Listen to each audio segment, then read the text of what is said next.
what we said right at the very beginning. These drawings, and of course other work that I've done in the past as well, but not so much for me, not so much as your drawing. These drawings are notoriously difficult for intellectuals to deal with. Deleuze and Guattari said that they were extremely difficult not obviously amenable to intellectual analysis. It's partly because of the fluid nature, it's partly because of their passional energy, and it's partly because they're not entirely of the realm of ideas, of concepts, nor are they entirely of the realm of the body, I would argue, affect. They are interstitial, they are moving between, they are sliding between the body and, for want of a better word, the mind. Of course, Artaud was very provocative about what his drawings were about, so people have asked him what they were about. He said they mean nothing and represent absolutely nothing. That's a provocation, but of course what he's driving at is an attack on the realm of representation. They slide, all the time slide, between mind and body, flesh and spirit, feeling and thought. When we work with them, we enter the turbulence of the interstitial, and it's a very, very demanding place to be. I'm sure people who've already worked with them so will realise that. Why did I do this current piece of work? Well, he says himself that the works are sketches, they're unfinished, deliberately unfinished. And of course the idea of finish, artistic finish, was antithetical to what Artaud was interested in when he was drawing. But also I had unfinished business, as it were, with Artaud. I don't think it's finished now, but I needed to do something else, some more work with him. Working with him in the last piece I wrote about cinema, skimmed the surface for me. I wanted to go further in. How did I get hold of the drawings? Well, like everyone else, I used the internet and catalogues, and the Pompidou Centre have an extremely useful website where you can look properly at the drawings in the proper perspective, I mean, not the kind of perspective we have to do for flatten them or stretch them onto PowerPoint. But you have to ask specially to see them. I was really fortunate when I went in February because there was another exhibition on at the Musée de l'Art Moderne, and at that museum there were paintings and drawings from World War II, and they put a selection of Artaud in the anti-art bit of the gallery. So I really had a plunging into them, which made me feel very much the challenges involved in transposing delirium into arguments, into academic frames of reference, transposing affect into concept. Just move around. I don't mind if you shuffle around. What were the pitfalls for me? Narrativity, tendencies to narrativize. Oh yeah, they're about. There was still part of my mind doing now. Still part of it, I have to admit that. There was also biographical, which is very tempting with Artaud because he led such a event-filled life. And the other one, the third one, was just simply being overcome by these drawings. So I was there in Pompidou archive, and 5 drawings in front of me, big, this kind of size. I was moving around. I couldn't do it anymore. I was trying to write notes, I couldn't do it. There was something happening in me. It was true, I was overcome. Okay?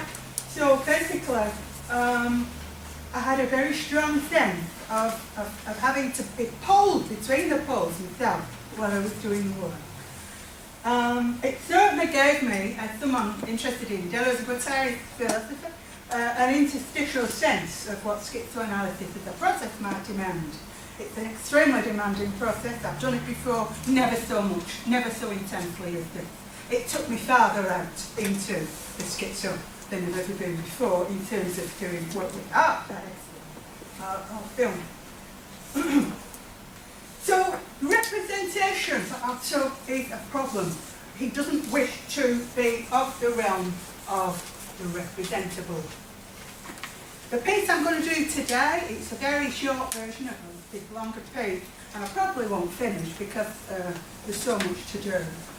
And I know that people will go off with unfinished business from this presentation themselves. But I was trying to work around three interlocking machines: figures of the body, or parts of the body, figures of the face, or parts of the face, or the face becoming something not face, and what Artaud calls gris-gris or spare. And we heard something about this morning, before the break, about the magical intent of Artaud.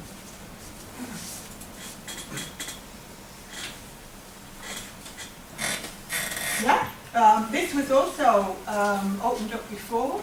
The idea that the body and the mind are not separate, they are together, and that neurology is part of the mind, part of the body, the nerves, the sensitizers of the body. We can never think purely. We can never think purely, I would say. There's no thought we've ever had that's not an embodied thought in some sense. We can have a sense of moving between the poles of feeling and thought, but Artaud said no. We're not, because we are corporeal, we are embodied. There's nothing that is not of a nervous order, of a sensation order. So he actually wrote for exhibitions, a couple of exhibitions of Artaud's work while he was still alive, guidance. It's not the kind of guidance you would expect from, how to read the drawing kind of thing, but he just actually, this is the way of reading. Let's have a look what he says.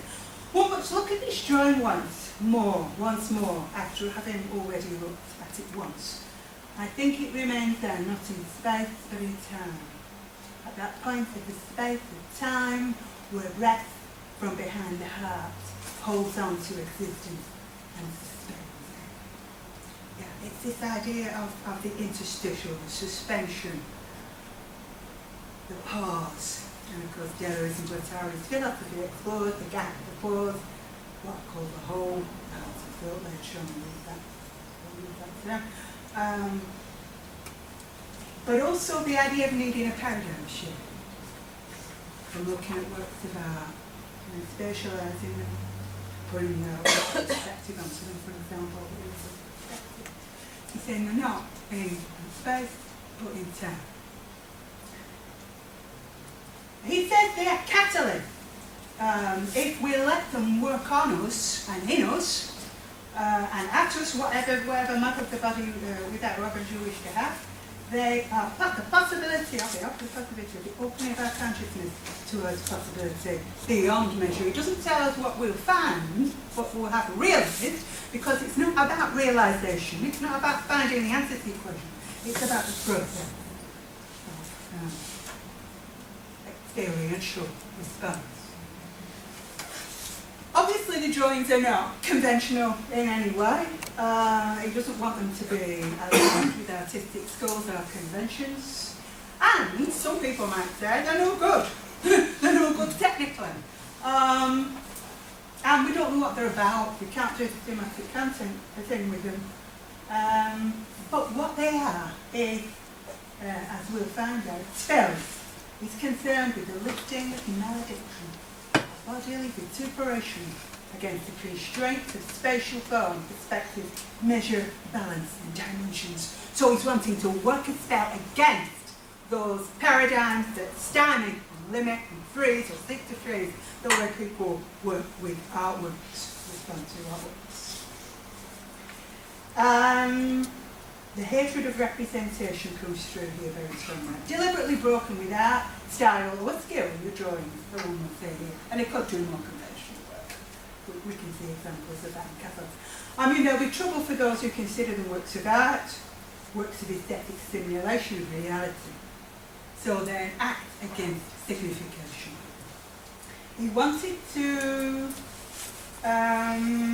produce something else, which is very much like a kind of body without organs, I think, of the drawing. To create, as it were, above the paper, a kind of counter-figure that would be an ongoing protest against the exigencies of spatial form, of perspective, of measure, of equilibrium, of dimension. And I think that the image of the true body is partly this counter-figure that he was seeking to project. Go back to that one. Here we start to feel very embarrassed and wriggle in our shoes because he doesn't like us very much. Derrida and Thevenin, a collector of Artaud's work, his friend, and gave quite a lot to museum in France.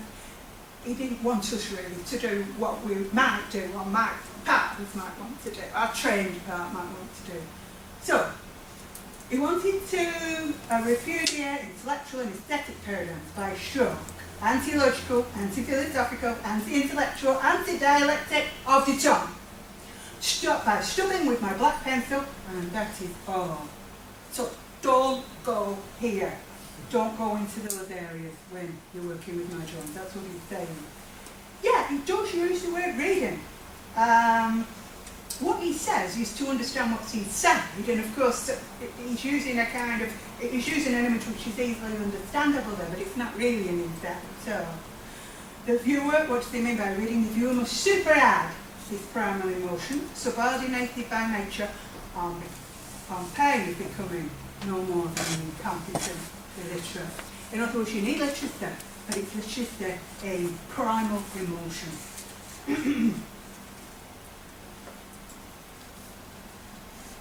Okay.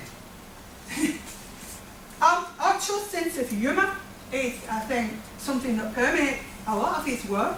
People normally think of him, and in some aspects of him, obviously, an agonised, anxious person, but he's also funny. And I think the choice of this kind of title, Boulevard, is quite comic. Fish stew.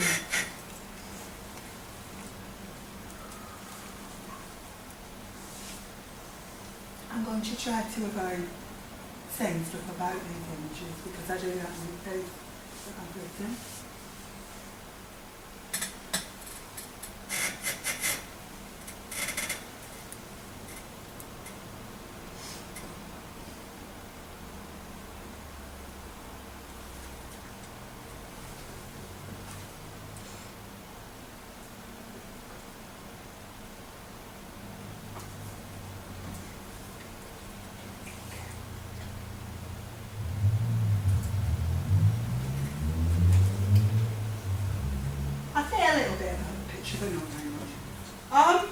One image that does appear in Artaud's work is something that's got pegs hammered into it. Metal pegs usually, bolts or nails. And I found some images on the internet of Nakandi magical figurines full of nails. I've seen those as well at the British Museum. Full of nails. The nails hammered into the figurine to send the force of the spell. And there's something about them that have this kind of feeling of the nails energy and energizing the power of the spell. The bolts and the nails. The language is fascinating. This particular Boulevard is an anti-title, ridiculing the idea of titling. The script is interstitial, and it doesn't do it that much in that one, but in others using glossolalia, which straddles word and sound to shatter linguistic signification by counterspell. So he's working on two levels, or two planes. First of all, repudiation of representational images. Secondly, repudiation of meaning and language. There's also in that image, you probably didn't have time to look, there's one or two little touches of facialness, faciality, kind of nascent faciality. Faciality almost coming into being, with rudimentary facial features. For example, there was one figure with 3 dots for features, loops for ears, 2 noses, and so on. The drawings themselves are bodies without organs. They slide out of representation towards abstraction, but they don't really absolutely go into abstraction. Not interested in pure abstraction. He wants them to be sliders. He wants us to feel this line between representation and abstraction. They are part objects. There's very few whole images in Artaud, in the usual representational sense of our whole. They are objects coming into being on the plane of consistency. Matter in potentia, not fully manifest in material form. So what do I mean by the passional? Those of you who know Deleuze's work, and of course other people use it, apart from Deleuze and Guattari, will have a sense of what passional is. Artaud uses it as a creative passion. He talks about art working in the crucible of a passional palpitation, never wearied. Passional also means, as in passional, a devotional book of the sufferings of saints and martyrs. And I think that's an interesting one, the Roman Catholic idea of passional, because there's a sense in which Artaud is a kind of saint for certain countercultural tendencies. I think he was lionized, it seems he was lionized when he came out of his last full-time with Powell again and was moved to Ivry, which was like a kind of pathway, he had to go back at night when he had a king, and so on. He became a kind of saint of the burgeoning existentialist, burgeoning style, the counterculture. But also he's a seer. He's someone who is a rhapsode, he's someone who is possessed and seeks to convey the nature of his possession through images of songs and words of song. Deleuze uses it as adjective, and not in the sense of naturalism. Deleuze takes it from particularly Deleuze's fiction. Lawrence's characters are always having passional moments. Overswept by passional forces that he can't control and so on. But for Deleuze and Guattari, the passional regime is one of the four regimes that stands in prison plateau. As usual with Deleuze and Guattari, they start off apparently saying positive, move into negative, go back to positive, and then end up saying it's a slider. So, they talk about the passional semiotic of subjectification. When subjectification comes in, Deleuze and Guattari, it's normally a rather negative space or position. But it's got more positive potential, and it's absolutely territorialization expressed in the black hole of consciousness and passion in this case. But it's the term absolute territorialization I'm interested in for more positive potential. Artaud makes assemblages. Always these pictures are assemblages of parts. They are passional, they are compositions of desire. Whether the passional is, in inverted commas, at the negative or the positive pole depends on the nature of desire in that particular assemblage. And of course, lines of light can change direction. They're rhizomatic, becomes arborescent, and arborescent becomes rhizomatic, and so on. So it's about potential, it's about process in Deleuze and Guattari's world. Okay, Artaud uses interstitial, talks about his own work, his graphic inventions, interstitial lines and points.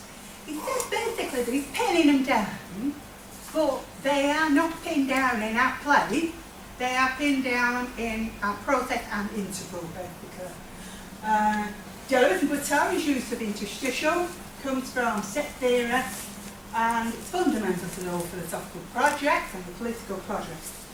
The method of in-between, the method of end, doing this, doing this. This is about the interstice. It's about what is between poles, and about the interstice's power to change direction. As I said, depending on the shift of desire. In the time image, the example of the interstices edited in Goddard. In Goddard's work, the cut has become the interstice. It is irrational and does not form a part of either set, one of which has no more of an end than the other at the beginning. So there's no end to Goddard's cuts, They are processual, because they're poetic, expressed in his images, and expressed in his use, editing. By this radical calling into question of the image by the irrational cult, the interval is set free. The interstice becomes irreducible and stands on its own. It brings in the power of the outside, direct presentation of time. And all this about cinema, about Godard specifically, is usual in Deleuze and Guattari's work. You can take one case study they're talking about, and the way they deal with it, the work they do with it, is not limited to that case study. You can use it for all kinds of purposes. This is a very, very interesting example.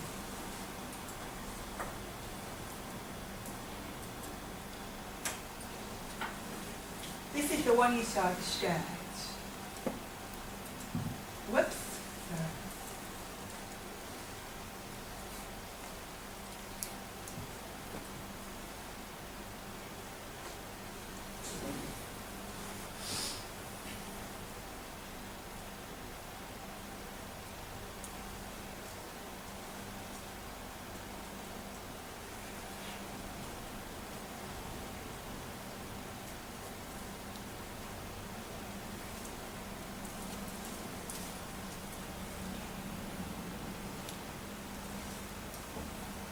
To me, there is something comical about that figure.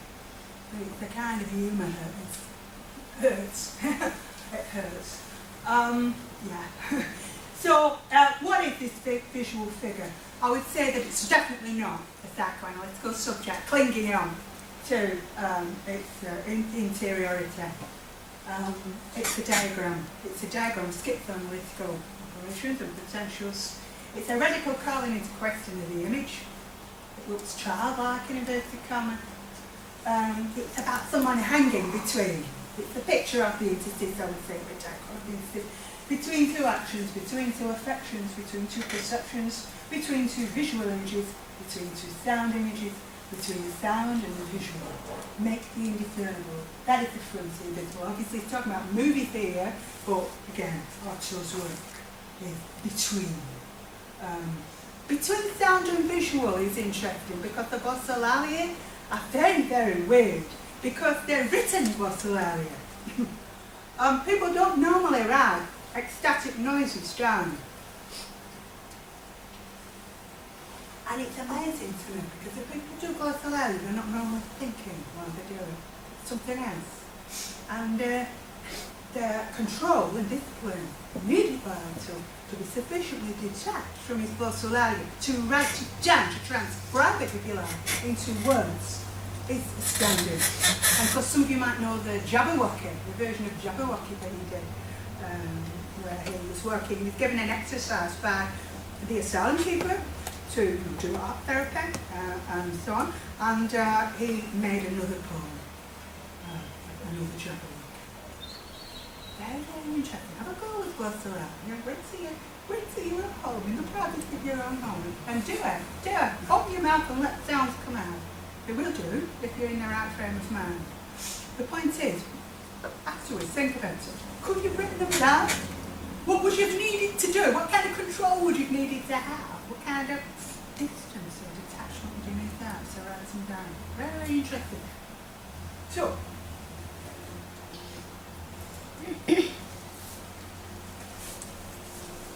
I would say that the concept of schizoanalysis is absolutely Artaudian, deliberately Artaudian. It's partly a philosophical conceptualization of what Artaud is doing in his working of the body without organs. So his work as schizo-revolution, essential in the hands and words of Deleuze and Guattari. different kind of learning to do the syndrome. Decoded and deterritorialized laws, we can have a visual image of it in the drawing. There's also a sense of autopsy. Other writers about Artaud, Stephen Barber, for example, have mentioned the autopsy aspect of his work. And indeed he uses the term himself. So the idea of pulling the body apart, visualizing, pulling the organs in. So that it's working now, they're inside, no out.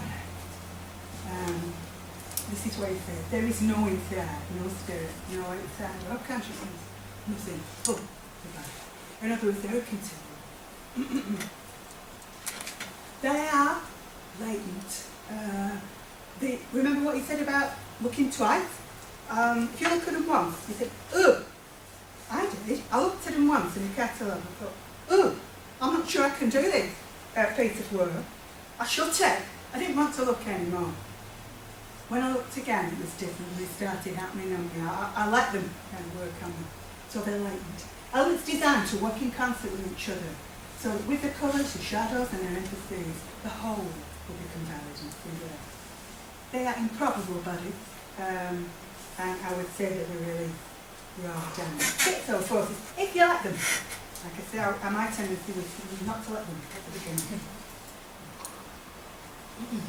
So the artist in the view, in a very obvious sense, artwork, the subject here is the interstice. It's a kind of space between that we can have a sense of meeting. A sense of meeting. And he describes it as a subject to pierced and penetrated. And if you look at the pictures, you will see there's a lot of aggression. He's poking at the paper, scribbling really sort of roughly at the paper.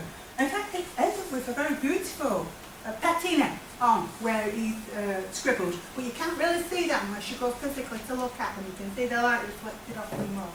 And then the crayon in as well, thick dense crayon, gives a shine, shimmer.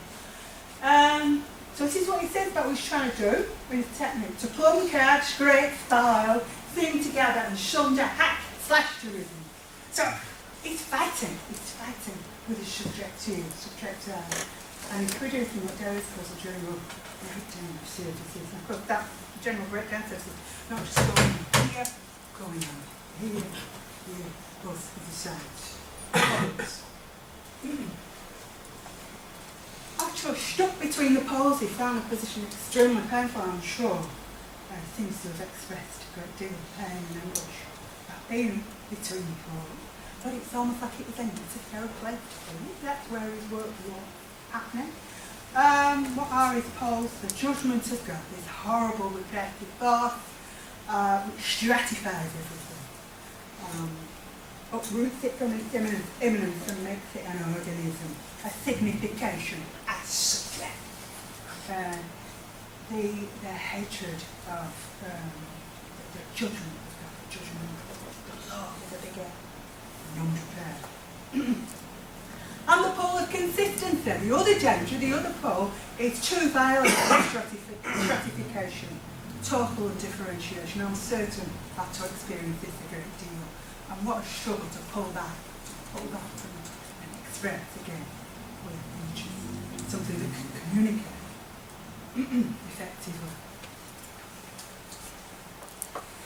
So, Deleuze talks about the body without organs as it swings between two poles. The surface is a stratification into which it is recoiled, on which it submits to a judgment, and the plane of consistency, in which it unfurls and opens to experimentation, because if you go too far with that, you lose it, you lose thought. So there's a perpetual and violent combat between the plane of consistency, which frees the body of organs, cutting across and dismantling all the strata, and the surface is a stratification that block it or make it recoil. So the drawings are moving and sliding all the time between this as a kind of interstitial combat zone. Being in its fetuses, there's glossolalia on this, and sometimes they're quite difficult to read because the pencil's very faint, but also sometimes these things to deliberately set up a kind of tension between the words and the images. So one of them kind of gravitates against the other. It's like a mini interstice or an internalized interstice going on between a couple of planes here in the drawings. Photophoteiak echoeclis, photoclis, acaclis, dapoto, photoclis, acaclis, dapoto. See what I mean? It's sound, writing down sounds. Obviously he didn't invent that. Dadaites, for example, used sound poetry, but not like Artaud used it. I'm sorry about the reproductive quality of this. It's actually quite a faint drawing. The paper's very yellow. I've just turned the light. I think that's a bit better to film. Little bit.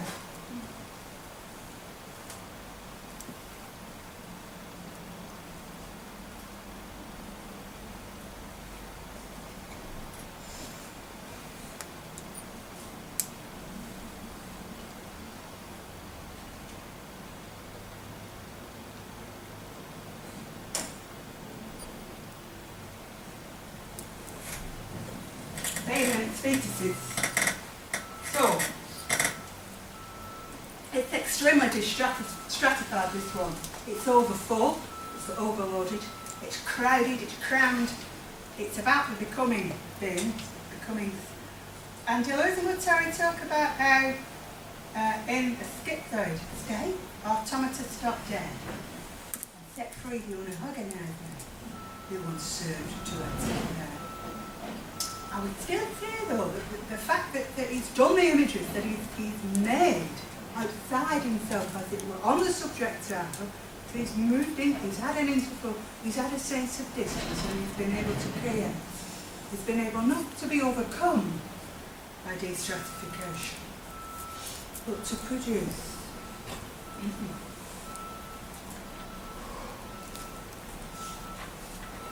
Artaud. The body is the body. It's all by itself and has no need of organs. The body is never an organism. Organisms are the enemy. So, once you put a name on something, once you say, it is a man, you've lost. You've lost. The body is moved away from the body. They are resistance machines against the organ. Forms become contingent, organs are no longer anything more than intensities that are produced, flows, thresholds, and gradients. The body with organs is more than the body, not less than the body, it's more than the body. It is a kind of counter-figure, of the utter thing. If we stay locked into the organism or into a stratum that blocks the flows and anchors us in our world, we will not be able to get dismembered in this way. From the possibility of the body without organ.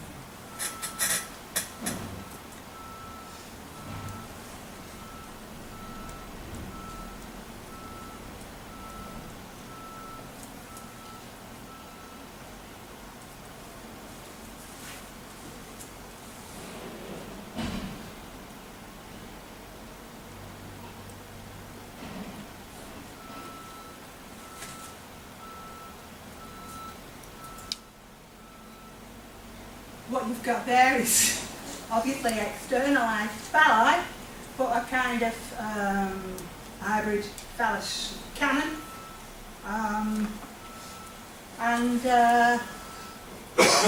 What you've got here is a kind of response to the war that was going on around Artaud, as it were, with inside Vichy territory. So he had a certain kind of protection. In the asylum, ironically, he was protected. And he obviously picked up on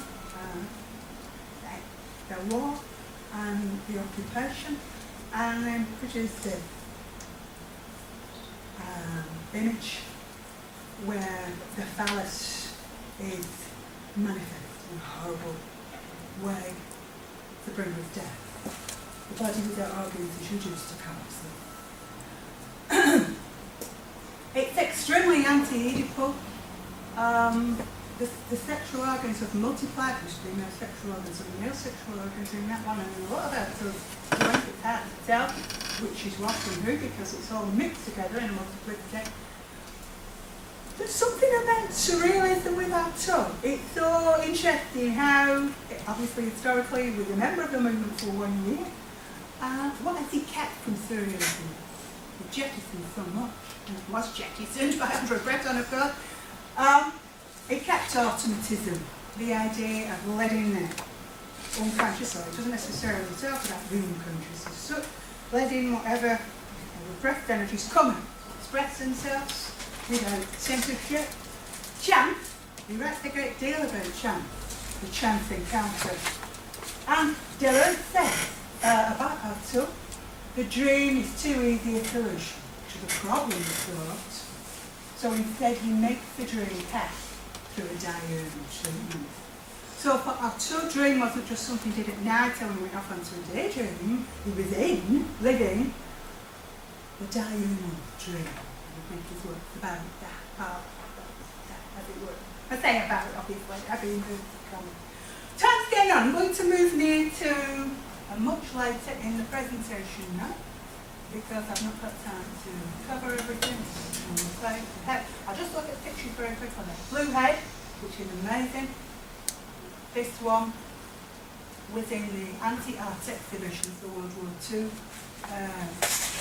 material in Paris in February.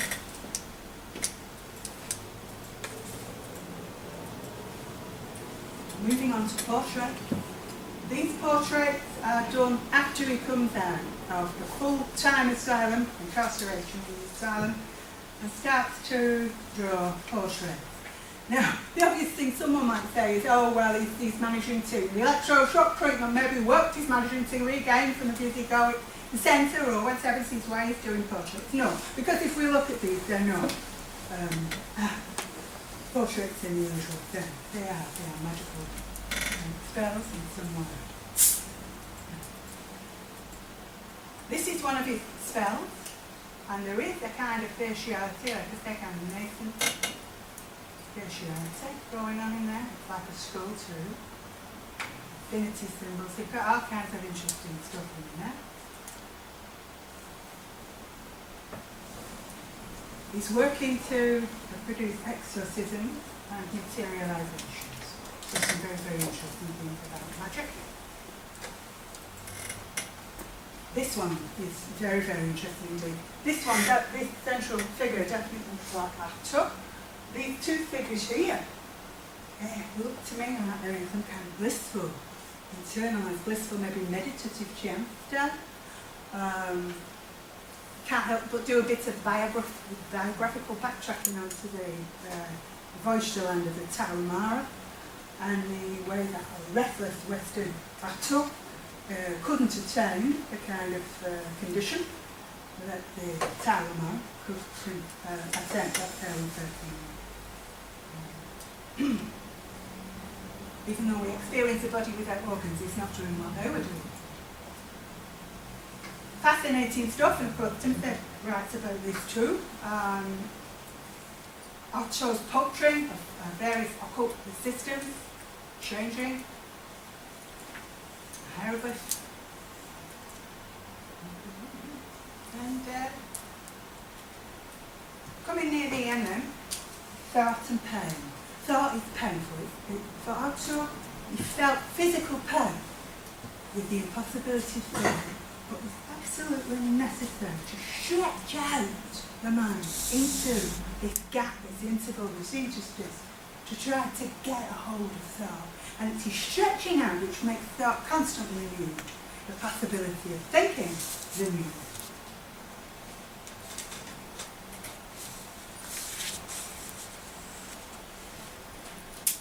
So the lack of power is necessary for thought. The feeling of not being able to think. For Deleuze, we should make our way of thinking from without claiming to be restoring an all-powerful thought.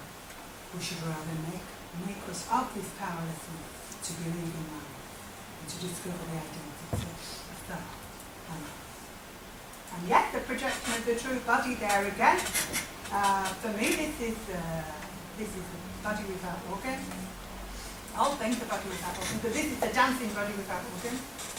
And possibly a Tarahumara shaman. To end,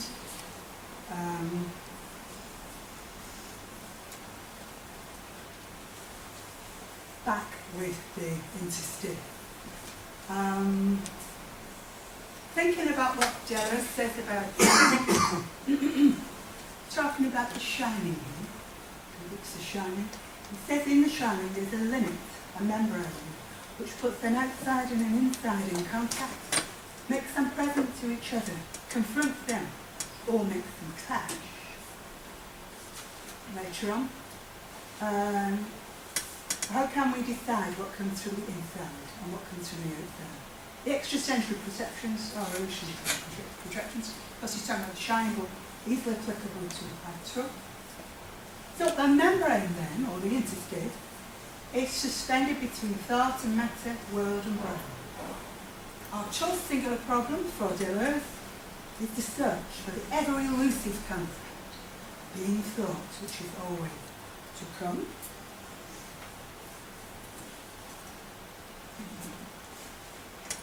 So the interstice is a kind of no man's land. It enables the creative expression of the flux itself, the passional flux. It offers signposts into delirium, and I would argue it's a prophylactic against annihilation or total disintegration.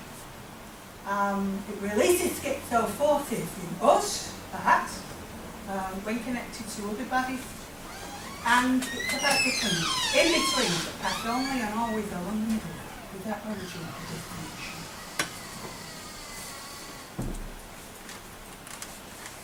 And I would say that schizoanalysis itself, for me, anyway, as different people have different approaches to Artaud, and they're all really valid and important. But for me, schizoanalysis is something congenial, inherently congenial about schizoanalysis and Artaud's work, because schizoanalysis operates itself in between philosophy and art, concepts and effect, whether by stretching the poles apart or bringing them together.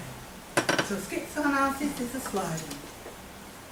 In this psychic space, for want of a better word, now here space, or whatever, plane, thought about the drawings becomes possible. So we can have a passional encounter across the middle plane, what Deleuze calls a small plot of new land, a figure of our own becoming interstitial. So Artaud draws diagrams of the interstice. Schizoanalysis. Yeah, I've just said that. Sorry, whoops. I end up with an image of